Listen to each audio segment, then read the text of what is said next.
அவங்களோட லாஜிக் என்னன்னா, ஆசிரியர் தினத்துல நீங்க எப்படி எங்களை சந்தோஷப்படுத்துறீங்களோ வாழ்த்து சொல்றீங்களோ அந்த மாதிரி குழந்தைகள் தினத்தன்னைக்கு நாங்க உங்களை சந்தோஷப்படுத்தணும் வாழ்த்து சொல்லணும். அந்த வகையில என்னோட கொஞ்சம் அமைதியா இருந்தீங்கன்னா தான் செய்ய முடியும். ஏன்னா ஷார்ப்பா செய்யற சில விஷயங்கள் அமைதியா இருக்கும்போது அவங்க ரீச் ஆகும். செய்யலாமா? ஓகே. புரட்சி தலைவர் எம்ஜிஆர் இப்ப இந்த ஸ்கூலுக்கு வந்திருந்தா எப்படி உங்ககிட்ட பேசுவார் அப்படின்னு? ஆமா, இன்னைக்கெல்லாம் இவ்வளவு சந்தோஷமா இங்க உட்கார்ந்துக்க போதா என்னோட மகிழ்ச்சிக்கு அவனே இல்லை. ஆனா அது மட்டும் இதே மாதிரி நீங்க படிப்புலயே உங்க அக்கறையை காமிச்சீங்கன்னா அதோட ரொம்ப சந்தோஷம் வருவேன். நன்றி, வணக்கம். திருவானந்த வாரியார்னு ஒரு சொற்பொழிவாளர் அந்த காலத்துல இருந்தாரு. அவர் இந்த நிகழ்ச்சிக்கு வந்திருந்தா எப்படி பேசுவார்? அனைவருக்கும் என் அன்பு வணக்கம். நீங்க எல்லாம் இப்படி ஒன்னா உட்காந்து சந்தோஷமா இருக்கிறத பார்த்தா எனக்கு ரொம்ப நெகிழ்ச்சியா இருக்கு.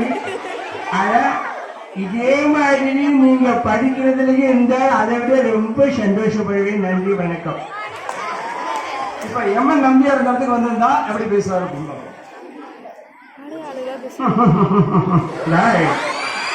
என்னடா பண்ணிட்டு இருக்கிறீங்க? இங்க மட்டும் வந்து நல்லா பூத்தடிக்க சொன்னா அடிக்கிறீங்க, ஆனா படிக்க சொன்னா ஒண்ணுமே இல்லை.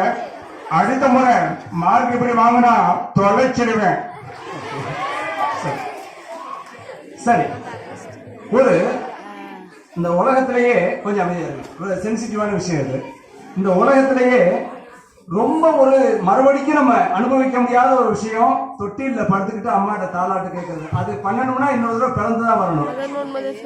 நம்ம கிராமங்கள்ல இப்ப நிறைய அந்த தாளாட்டு பாடுற வழக்கம்லாம் குறைஞ்சு போச்சு. ப்ளீஸ் கண்ணா, ப்ளீஸ். ஒரு தாய் தாளாட்டு பாடுறத, எங்க தாய் தாளாட்டு பாடுற மாதிரி எத்தனை தாய்மார்கள் தாளாட்டு பாடுறத காது கொடுத்து கேட்டுக்கிறோம். அந்த கிராமத்துல இன்னமும் அது நம்ம படிக்காத மக்கள்கிட்ட தான் இருக்கு. அது ரொம்ப பாராட்ட வேண்டிய விஷயம்.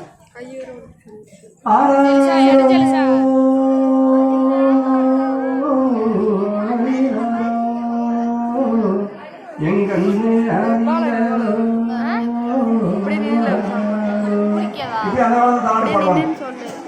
இந்த தாளாட்டவே ஒரு குழந்தை தாய் பாடுறதை விட அந்த வளர்ந்த குழந்தை ஒரு காலேஜ் படிக்கிற வயசுல அம்மாவை ஃப்ரெண்டா நினைச்சுக்கிட்டு ஒரு தாளாட்டு பாட சுத்தி சுத்தி வந்து நான் இங்கு பாடு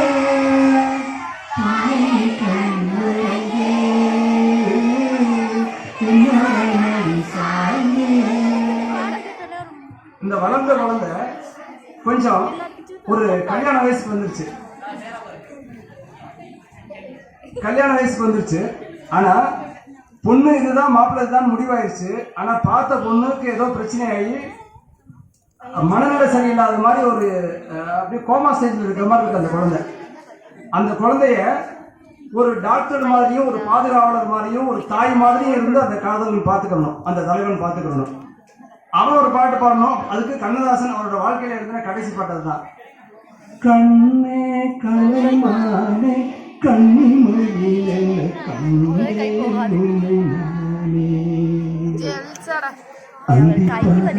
ஜெலிசா ஸ்டெல்லா மேரி என்ன பொண்ணு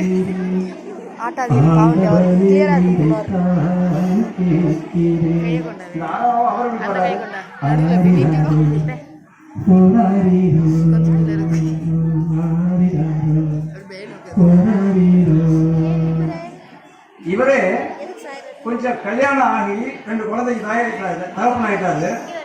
அம்மாவுக்கு எந்திரிச்சு நடக்க முடியாத சூழ்நிலை. இவர் தான் குளிப்பாட்டணும், எல்லாம் பார்க்கணும், சாப்பாடு ஊட்டணும். அப்ப இந்த அம்மாவோட பெருமையை ஒரு தாளாட்டு மாதிரியும் பெருமை மாதிரியும் பாடுறாரு. பசுந்தங்கம் புது வெள்ளி மாணிக்கம் மணி வைரம் இவையாவும் ஒரு தாய்க்கு வினை மீது வினை வைத்து கேட்டாலும் கொடுத்தாலும் கடை தன்னின் தாயன்று கிடைக்காதம்மா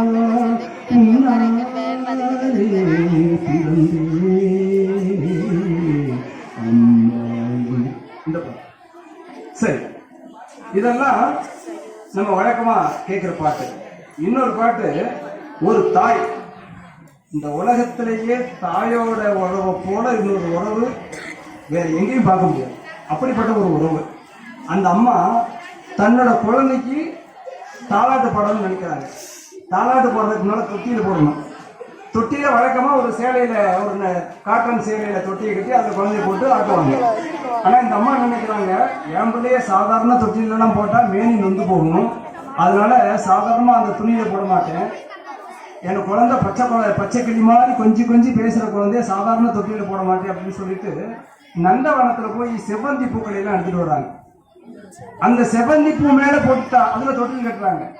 அது மேல போட்டுட்டா மேனி நொந்து போகுமோ அப்படின்னு, இன்னும் கொஞ்சம் மென்மையா இருக்கணும் அப்படின்னு ஒரு பட்டு துணியை மேல விரிக்கிறாங்க. அப்படியும் போதாதுன்னு இன்னும் மென்மையா இருக்கணும்னு அன்னப்பறவையோட சிறகுகளை எல்லாம் எடுத்துட்டு வந்து அது மேல போட்டு அதுக்கப்புறம் அந்த குழந்தைய போடுறாங்க. இப்ப அந்த பாட்டை பாடுறாங்க. அந்த பாட்டை கேட்டுக்கிட்டு இருந்த அந்த குழந்தை பெரியவனா வந்த பிறகு ஒரு அப்பா ஸ்தானத்துல அது தன்னோட குழந்தைக்கு பாடு அந்த பாட்டு. இந்த பச்சை கிளிக்கொரு செவ்வந்தி பூவில் தொட்டிலை கட்டி வைத்தேன், அதில் 10 துகிலுடன் அன்னச்சிறகினை மெல்ல இட்டு வைத்தேன். நான் ஆராரோ என்று தாளாட்ட, இன்னும் ஆராரோ வந்து பாராட்ட. எல்லா குழந்தையும் பூமியில பிறக்கும்போது நல்ல குழந்தையா தான் இருக்கு. ஆனா அம்மா அப்பா இந்த சமூகம் எப்படி வளர்க்குதோ அதுக்கு தகுந்த மாதிரி அந்த குழந்தை மாறுது. எந்த குழந்தையும் நல்ல குழந்தை தான் மண்ணில் பிறக்கையிலே, எந்த குழந்தையும் நல்ல குழந்தை தான் மண்ணில் பிறக்கையிலே, பின் நல்லவராவதும் தீயவராவதும் அன்னை வளர்ப்பதிலே, அன்னை வளர்ப்பதிலே. நான் ஆராரோ என்று பாராட்ட, இன்னும் ஆராரோ வந்து பாராட்ட. டீச்சர்ஸ் எல்லாம் பேசும்போது அறிவுரை சொல்லும்போது கொஞ்சம் வேப்பங்காய் கசக்கிற மாதிரி இருக்கும். ஆனா நம்ம நல்லா பண்றோமோ இல்லையோ அம்மா அப்பா சும்மா கண்டகணிக்கு புகழ்வாங்க, செல்லவே ராஜாவே அப்படின்னு. நாங்க ராஜாவே ஆக்குறதுக்கான முயற்சி எடுப்போம். அவங்க நீங்க பூஜாவா இருக்கும் போதே ராஜான்னு புகழ்வாங்க. அந்த புகழ்ச்சியில உங்களுக்கு தூக்கம் வரலாம், எங்களோட அந்த கண்டிப்புல உங்களுக்கு கோபம் வரலாம். அது கவிஞர் புலமைக்கு அந்த பாட்டில் எழுதுறாரு. தூக்க மருந்தினை போன்றவை பெற்றவர் போற்றும் புகழுரைகள், தூக்க மருந்தினை போன்றவை பெற்றவர் போற்றும் புகழுரைகள், நோய் தீர்க்கும் மருந்தினை போன்றவை கற்றவர் கூறும் அறிவுரைகள், நீங்க நல்ல வழியில போனீங்கன்னா ஒரு ஆத்துல வெள்ளம் போய் அந்த ஆறு உடைச்சிக்காம போயிட்டு இருந்ததுன்னா கவனிகள்லாம் போய் வயல் நல்லா விளையும், இந்த நாடு நல்லா இருக்கும். இல்லைன்னா அந்த நாடு நாசமாயிடும் அப்படிங்கிற விஷயத்த சொல்றாரு. அப்ப நீங்களும் ஒழுக்கமான நெறியில போகணும்னு சொல்றாரு.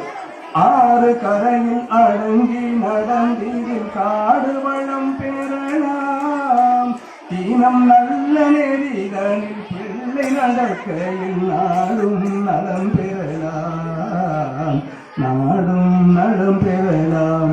கடைசியா சொல்றது முடிச்சுட்டேன். இது ரொம்ப முக்கியமா கவனிங்க. நாம ஒரு ஊருக்கு போகணும் அப்படின்னு வச்சுக்கோங்க, திருச்சிக்கு போகணும். வடக்க போறதுக்கு பதிலாக தெற்க போனோம்னா திருச்சிக்கு போக முடியுமா? நம்ம பாதை எந்த குறிக்கோளை நோக்கி போகணுமோ அப்படி போனா தான் வெற்றி அடையலாம்ன்ற விஷயத்த இந்த வழியில சொல்றாரு.